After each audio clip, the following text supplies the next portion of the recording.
السلام علیکم۔ Amazing quotations.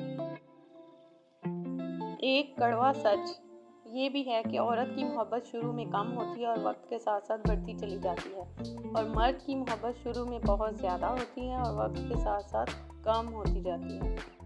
نہ کوئی حکمران عمر جیسا، نہ کوئی سخی عثمان جیسا، نہ کوئی بہادر علی جیسا، نہ کوئی صابر حسین جیسا۔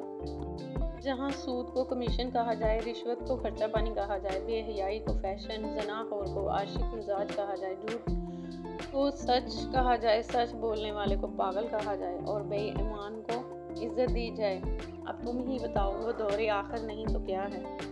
حضرت علی نے فرمایا، اس چیز کا غم نہ کریں کہ آپ نے غلط انسان پر محبت ضائع کر دی، کیونکہ اللہ تعالیٰ وہی محبت آپ کو صحیح انسان کے ذریعے واپس لوٹا دے گا۔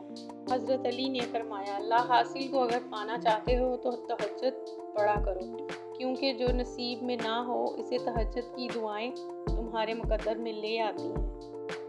حضرت عمر کو نماز کی حالت میں اس لیے شہید کیا گیا کہ ایسا کوئی مرد پیدا ہی نہیں ہوا تھا جو حضرت عمر کا سامنا کرتا۔ معذرت کے ساتھ اپنی بالغ بیٹیوں کو اپنے بھانجے اور کزن سے اتنا ہی دور رکھیں جتنا کہ محلے کے لڑکوں سے رکھتے ہیں۔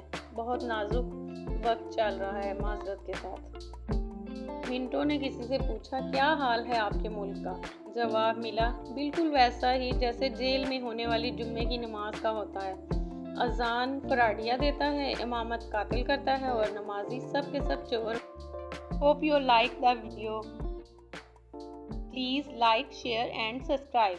اللہ حافظ۔